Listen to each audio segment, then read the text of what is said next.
네, 시청자 여러분 안녕하십니까, 김우진입니다. 새해에도 계속되는 사회적 거리두기 강화로 소상공인들의 고통이 갈수록 커지고 있는 가운데 강원도형 공공배달앱 1단시켜가 오늘부터 강원도 전역으로 서비스를 확대 시행합니다. 중개 수수료와 광고비, 입점비가 없는 산무정책으로 기대감을 높였던 1단시켜. 좋은 취지와 막대한 예산 투입에도 불구하고 아직까지는 갈 길이 멀다는 지적도 나오고 있는데요. 소상공인은 물론 소비자의 부담을 더는 상생의 마중물이 되기 위해서는 좋은 인력과 서비스 개선, 지속적인 투자는 물론이고 지역과 상생하는 착한 소비에 대한 지역 주민들의 적극적인 관심과 참여가 필요해 보입니다. 강원도의 오늘과 소통하는 시사 큐레이터 생방송 더 인사이드 1월 19일 수요일 방송 시작하겠습니다.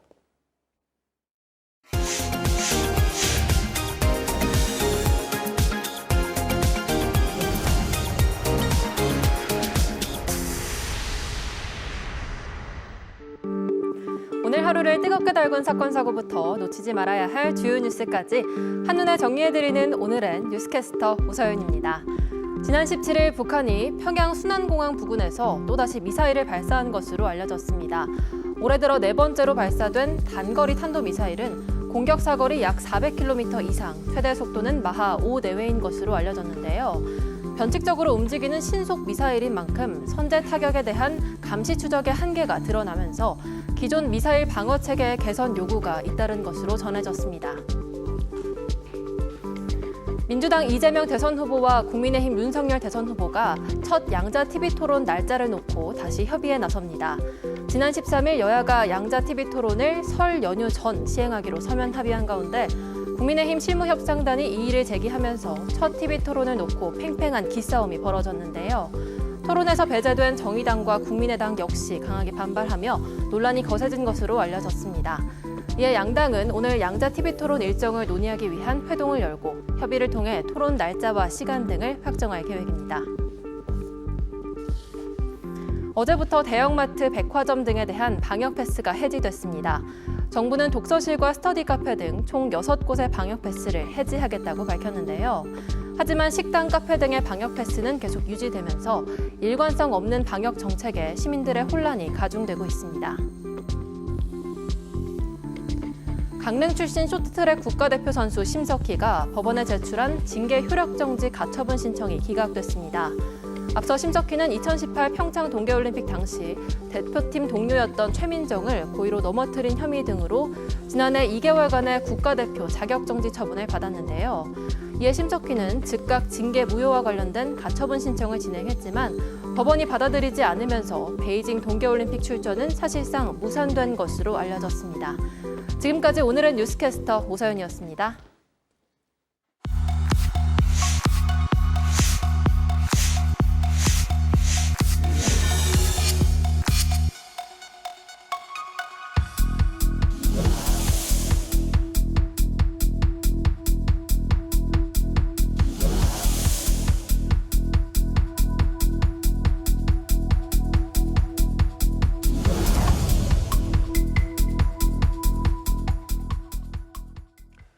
네, 생방송 더 인사이드 함께하고 계신 지금 시각 6시 48분 지나고 있습니다. 시사인 이슈 시간인데요. 1988년 이후에 32년 만에 지방자치법이 전면 개정이 됐습니다. 지난주부터 시행에 들어갔는데요. 주민이 지방자치의 주체로 거듭나게 됐다는 의미에서 굉장히 기대감을 갖고 있고요. 32년 만에 전면 개정된 지방자치법 개정안의 의미, 그리고 주요 내용, 실생활과 어떻게 관계가 있는지에 대해서 깊이 있게 얘기 나눠보도록 하겠습니다. 강원대학교 정치외교학과 김기석 교수 그리고 주연 김기태 기자와 함께하겠습니다. 안녕하십니까? 네, 안녕하세요. 교수님, 지방자치법 전면 개정안 굵직한 변화가 있었을 것 같은데 어떤 의미인가요? 조금 역사적인 고찰이 좀 필요한 것 같아요. 짧게 하겠지만은 지방자치법이라는 것은 한마디로 말씀드리면 우리나라 민주주의의 상징 같은 것이었습니다. 네. 아까 88년 말씀하셨는데 실제로 처음 도입된 건 49년이었고요. 정부 수립 직후요. 5.16 군사쿠데타 때 효력이 정지됐다가 유신 때 멀찌감치 통일 이후로 미뤄졌었습니다. 예. 그랬다가 우리가 민주화하면서 이제 87년에 부활되고 헌법에 다시 부활되고 88년에 법이 만들어진 것이죠. 이번 개정을 2차 개정이라고 말하는데 그 이유는 그때를 1차 개정으로 보기 때문이에요. 근데 실제로는 사실상 그때 이제 사실상 처음 만들어진 거나 다름없는 것이죠. 이제 그리고 그래서 그때 이후에 30년 동안 한국 정치가 얼마나 많이 변했습니까? 특히 지방자치라는 것은 없다가 1991년에 의회가 생기고 1995년에 이제 지방자치 단체를 직접 뽑으면서 그동안 30여 년 동안 운영을 해봤는데 많은 문제가 생겼죠. 그것들을 어느 정도 교정하는 그런 의미의 개정을 이번에 한 것입니다. 2차 개정으로서요. 그렇군요. 김기태 기자가 요점 정리해주면 좋을 것 같아요. 어떤 게 주로 바뀐 거예요? 그럼? 교수님께서 설명을 잘 해주셨는데요. 네. 어쨌든 그런 오랜 시간 동안 머물러 있었기 때문에 문제점이 발견이 된 부분이 있었기 때문에 이번에 이제 개정안이 이제 시행이 됐는데 사실 지방의 권한과 자정 능력을 높이기 위해서 이번 지방자치법 개정안이 추진이 돼서 말씀하신 것처럼 지난 13일부터 이제 본격적으로 시행이 됐습니다. 도내 광역기초의회도 지금 큰 변화를 맞게 됐는데요. 어쨌든 지난 이 관련법이 2020년 12월에 이제 국회에서 개정안이 통과가 됐는데요. 지방의회 이제 독립성과 투명성 강화를 위해서 인사권이 광역기초의회 의장에게 넘어가는 아주 권한이 대폭 강화된 모습입니다. 도내에서 어쨌든 가장 큰 의회라고 할 수 있죠. 광역의회인 강원도의회 사무처 조직도 어쨌든 정책 보좌 인력 등이 포함돼서 기존보다 32명이나 늘어난 124명까지 이제 연차적으로 늘어나게 되거든요. 내년까지 이렇게 진행이 됩니다. 나머지 시군의회들도 정책 보좌 인력 등이 보강이 되면서 운영이 들어가게 될 텐데요. 또 주민 참여 확대를 위한 제도들이 역시 크게 강화된 점이 좀 눈에 띕니다. 예. 상당히 그 중요성이 내포되어 있는 것 같은데 말씀 듣다 보니까 주민 입장에서 보면 지방자치법이 전면 개정되면 나의 일상과 어떤 관련이 있을 것이냐 이게 가장 큰 관심사 아니겠습니까? 시청자 여러분들이 좀 궁금하실 게 많을 것 같아서 저희 제작진이 야심차게 OX 퀴즈로 좀 준비를 해봤어요. OX 이슈인데요. 관련된 문제를 제가 드리면 두 분이 빠르게 OX로만 답을 해주시면 되겠습니다. 풀이는 그 답에 대한 내용들은 이제 문제가 다 출제되고 답을 다 마친 이후에 추후하도록 하겠습니다. 궁금증이 상당히 시청자 여러분들 많으실 것 같은데 깊숙하게 제가 생각할 시간을 많이 드리느라고 빨리 진행하도록 하겠습니다. 준비되셨어요? 네. 가도록 하겠습니다. OX로만 답하시면 되겠습니다. 자, 첫 번째. 자치분권 2.0 한 문장으로 정의할 수 있다. OX 들어주세요. 네. 다음. 예산과 자율성이 확대되는 특례시 지정. 강원도는 해당 사항이 없다. 들어주세요. 두 분 다 오를 들어주셨고요. 세 번째. 저 바꿀래요, 마음. 바꾸실래요? 네네, X로 예, 바꾸겠습니다. 괜찮아요. 네, 괜찮아 바꾸셨습니다. 세 번째, 이번 개정안으로 내가 생각하는 조례안을 직접 의회에 제출할 수 있다. 들어주세요. 둘 다 오를 들어주셨고요. 자, 마지막 질문입니다. 지방의회 정책 지원관 도입, 지방자치 실현에 꼭 필요하다. 들어주세요. 네. 자, 김기석 교수님은 오를 들어주셨고. 기회주의적인 태도를 지금 보이고 있어요. 잠깐만. 제 쪽에서 볼 때는 X가 잘 보여요. 이렇게 하겠습니다. 저를 배려하시는 건지 아니면 세모로 하시겠어요? 네. 어떻게 하시겠어요? 세모로 하시겠어요? 네, 부연 설명은 알겠습니다. 다시 드리겠습니다. 네. 예, 일단 답은 다 정해주셨고요. 같은 답변이 나오기도 했고 의견이 좀 갈리는 질문들도 있었고 세모까지 등장을 했는데 자치분권 2.0이 무엇인지 한 문장으로 정의할 수 있다에 교수님 자신 있게 오를 드셨는데 한 문장으로 그럼 어떻게 정리하고 싶으세요? 글쎄 문장까지는 아니고요. 이번 개정법의 핵심적인 내용을 저는 세 단어로 정리하는데요. 네. 우선 주민 주권, 네. 그다음에 지방자치분권, 그다음에 세 번째는 중앙지방협력. 네. 은 업 이렇게 정의하겠습니다.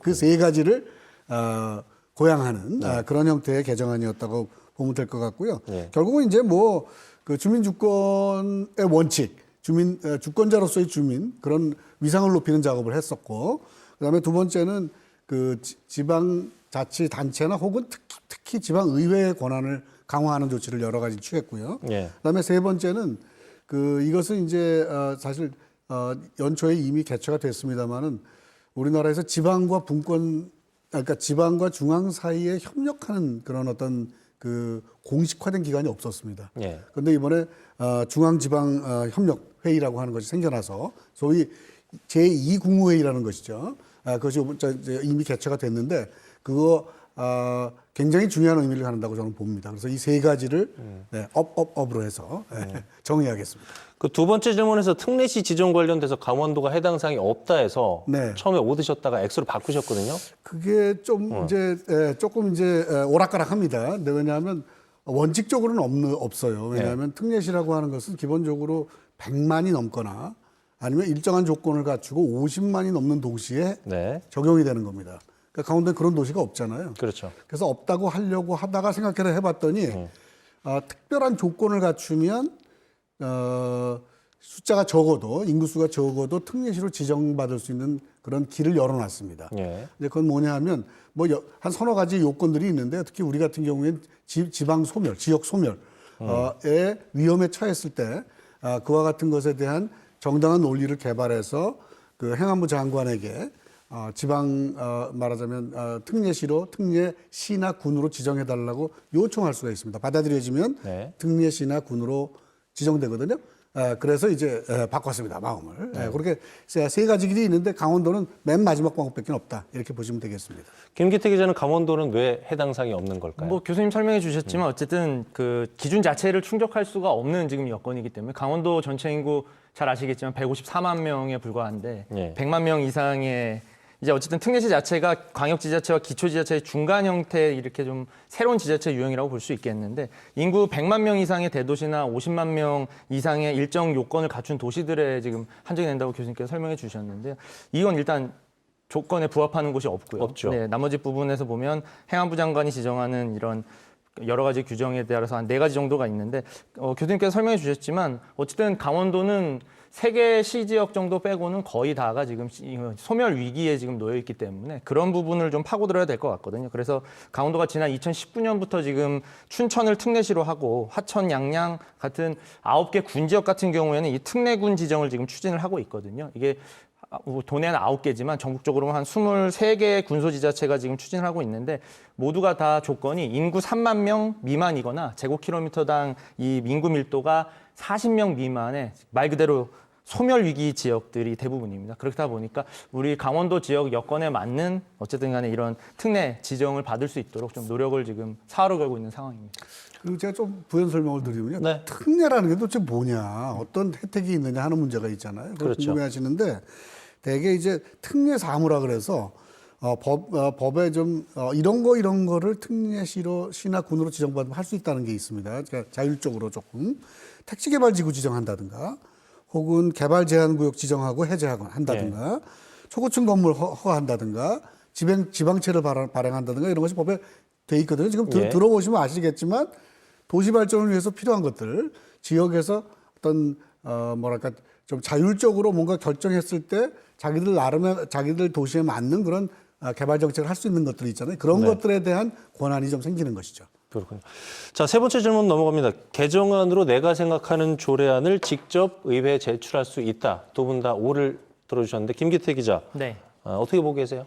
뭐 일단은 이 주민 조례 요 관련된 부분에 대해서 일단 좀 말씀을 좀 드려야 될 것 같은데요. 어쨌든 이 제도 자체가 어쨌든 기존의 그 자치단체장들만 이 조례안 제정을 청구했던 것을 지방의회에 이런 청구권을 지금 주게 되는 제도인데요. 예. 주민들이 이제 어쨌든 직접 조례안을 만들어서 지방의회에 청구할 수 있도록 이렇게 좀 어떻게 보면 참정권을 주민들의 참정권을 좀 강화할 수 있도록 지금 만들어진 제도라고 볼 수 있겠습니다. 예. 지방의회 같은 경우에는 주민청구 조례안이 수리된 날부터 1년 이내에 심의 의결을 해야 되기 때문에 그동안과는 좀 다르게 실효성이 좀 크게 높아지지 않을까 좀 기대되는 부분도 좀 있고요. 어쨌든 행안부는 이 주민들의 자치단체 주요 결정에 투표를 통해서 참여하는 이 주민 투표 제도를 좀 활성화하기 위해서 전자 서명 청구 제도 도입과 개표 요건 좀 폐지 같은 것들도 지금 병행하고 있거든요. 예. 이게 어쨌든 이거와 또 더불어서 또 상시적이고 실질적인 주민 참여를 위해서 주민자치회 시범 실시 지역을 이제 확대를 좀 하려고 하고 있고요. 법적 근거 마련도 지금 함께 좀 진행을 좀 하고 있습니다. 근데 어쨌든 간에 이 그 문제점이 뭐냐면 이 전국 광역기초단체별로 법 시행의 근거가 되는 주민조례 발안 조례를 각기 갖춰야 하는데 이게 지금 아직 미흡한 지역이 몇몇 기초의회 같은 경우에 지금 있거든요. 도내에도 몇 군데가 있는데 어쨌든 이 지역에서는 이를 지금 충족하지 못하고 있기 때문에 결국 주민들이 조례를 발의하고 싶어도 이런 관련 제도가 뒷받침되어 있지 않은 상태이기 때문에 하루빨리 좀 이런 제도가 뒷받침이 되어야 이 제도를 확실하게 사용할 수 있을 것 같습니다. 네. 교수님께서도 조례안을 직접 의회에 제출할 수 있다. 오 의견을 주셨는데 결국은 뭐 들어가 보면 주민 참여를 높이겠다는 얘기 아니겠어요? 그렇죠. 예. 뭐 지금 김기태 기자 굉장히 열심히 설명을 해주셨는데 제가 들어도 너무 어려워요 지금. 그렇긴 그러면서 해요. 이거 쉽게 풀어주세요. 시청자분들이 예. 이해하실 수 있는지. 자, 우리가 살면서 보니까 이런 조례가 필요해요. 예. 또 기존에 있는 조례 중에 이 조례는 좀 이렇게 바꿨으면 좋겠다. 예. 또는 아유 저 조례는 우리한테 필요도 없고 괜히 주민들 괴롭힌다. 없애자. 이런 제정이나 개정이나 폐지의 필요가 있을 때 예. 일정한 요건을 갖춰서 그것을 요구할 수가 있습니다. 의회에다 말이죠. 자치의회에다 요구를 할 수가 있는데 되게 기준이 몇 가지 있는데 간단히 말씀드리면 우리 같은 경우 100만 미만이니까 전부 전체 청구권자 총수라는 것은 뭐냐면 18세 이상 성인 총수의 100분의 1만 서명을 하면 요구를 할 수가 있습니다. 네. 네, 그러니까 춘천시 같은 경우 28만 명이니까 2,800명을 만약에 2,800명이 서명을 해주면 그런 청구를 할 수가 있는 것이죠. 네, 그러니까 지금 또 내가 예를 들면 이런 재정이 필요하다고 했을 때 사인을 달아서 내면 됩니다. 네, 그러니까 이거 굉장히 큰 변화입니다. 이거 사실은요. 그렇군요. 네, 과연 어느 정도로 활발해질지는 이제 시간이 좀 두고 봐야 되겠지만 이런 길이 열렸다는 것은 아주 중요한 주민 주권자로서의 주민의 어떤 권리를 높이는데 큰 역할을 할 수 있다고 생각이 됩니다. 잘만 활용하면 권한을 좀 효과적으로 사용할 그렇습니다. 수 있는 주민이 그렇습니다. 진짜 주체가 될 수 있겠다는 그렇습니다. 생각이 언뜻 그렇습니다. 듭니다. 마지막 질문이 지방의회 정책지원관 도입, 지방자치 실현에 꼭 필요하다 이거였는데 세모를 들어준 김기태 기자는 좀 이따 얘기를 해보고요.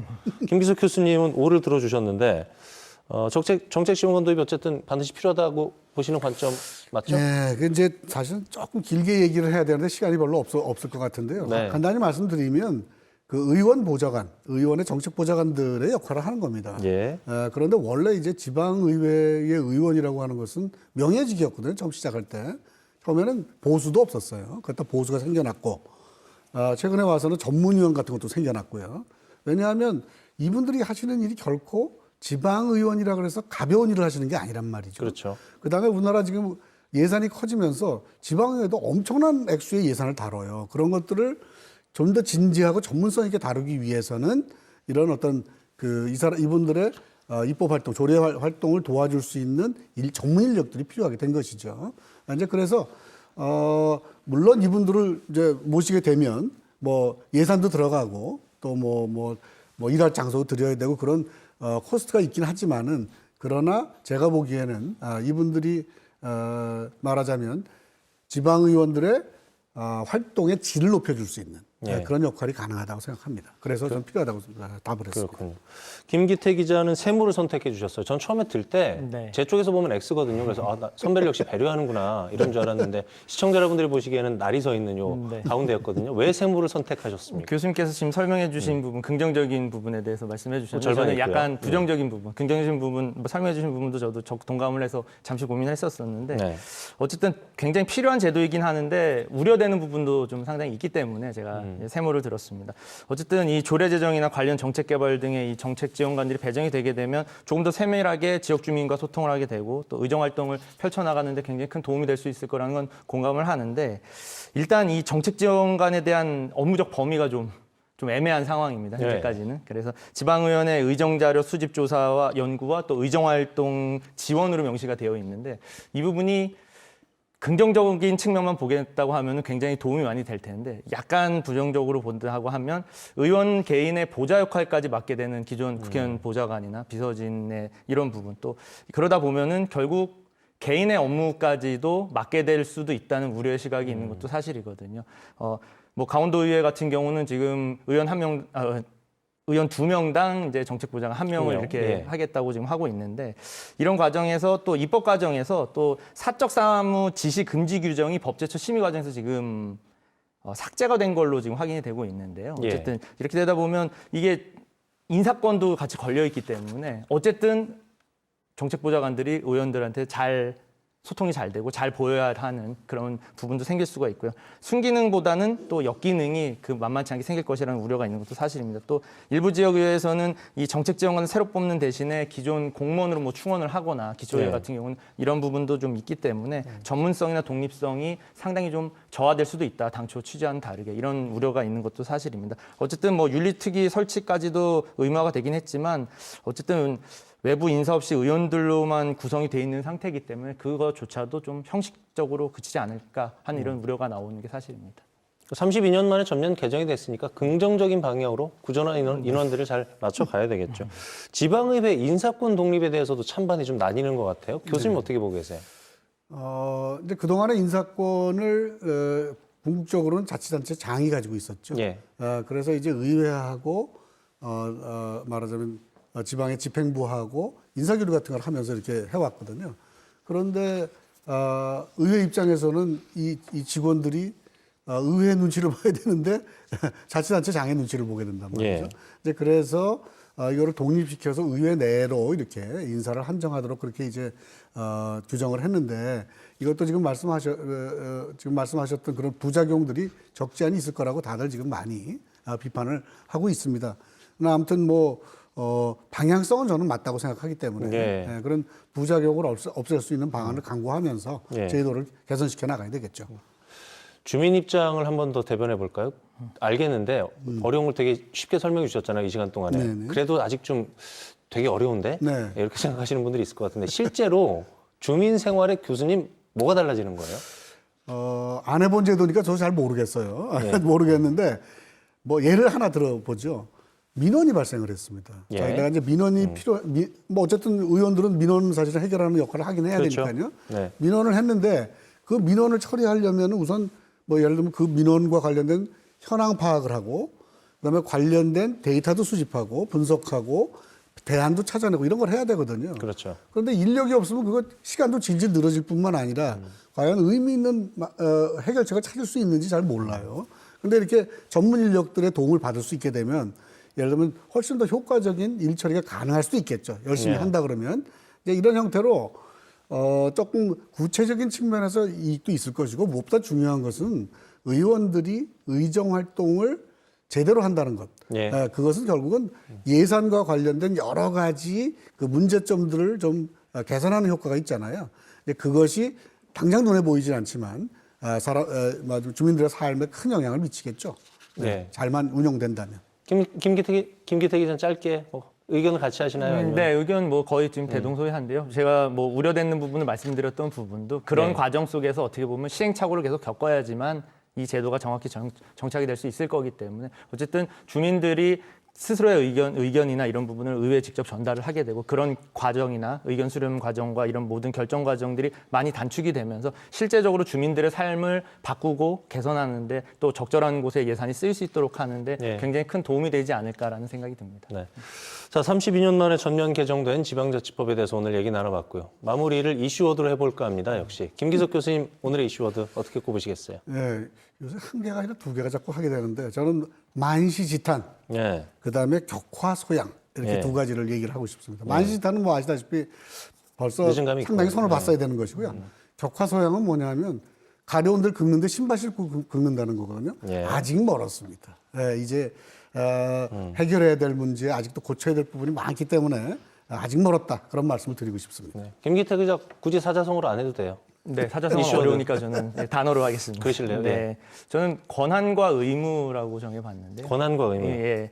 어쨌든 의회 인사권 독립과 주민 참정권을 확대하는 부분 앞서 교수님께서 잘 설명을 해주셔서 많은 분들이 이제 많이 이해를 하셨을 것 같은데요. 이 모든 게 결국 권한과 의무를 또 확대하고 그만큼 지역 주민들에게 그런 권한을 좀 이양을 하면서 주민의 삶을 좀 바꿔보겠다는 취지인 것 같습니다. 법 개정 효과가 좀 제대로 나타나기 위해서는 이제 광역기초의회 의원들뿐만 아니라 정책지원관들도 또 지역 주민들도 모두가 이 자신의 권한과 의무를 좀 소홀히 해서는 안 된다는 그런 교훈을 좀 삼아야 되지 않을까라는 생각이 듭니다. 저하고 약간 텔레파시가 통했나 봐요. 저는 2인 3각으로 이슈워드를 정해봤거든요. 네. 왜 그렇게 정했는고 하니 주민과 의회, 자치단체 모두가 협업입니다. 네. 협업을 해서 이 부여된 권한을 도발전을 위해서 잘 활용을 하자. 이런 의미에서 이슈워드 한번 정리를 해봤습니다. 일상하고 관계된 부분이 상당히 많은 것 같습니다. 얘기하다 보니까 주체로서 함께 고민하고 발전시켜 나갈 수 있었으면 좋겠습니다. 강원대학교 정치외교학과 김기석 교수, 김기태 기자와 얘기 나눠봤습니다. 오늘 말씀 고맙습니다. 네, 고맙습니다. 네, 오늘 하루 종일 강원도 전역에 눈이 내렸죠.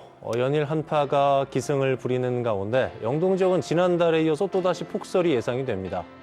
미끄럽기 때문에 사고와 고립 같은 피해가 없도록 대비하셔야겠습니다. 생방송 더 인사이드, 오늘 저희가 준비한 소식은 여기까지입니다. 내일 저녁에 다시 찾아뵙죠. 고맙습니다.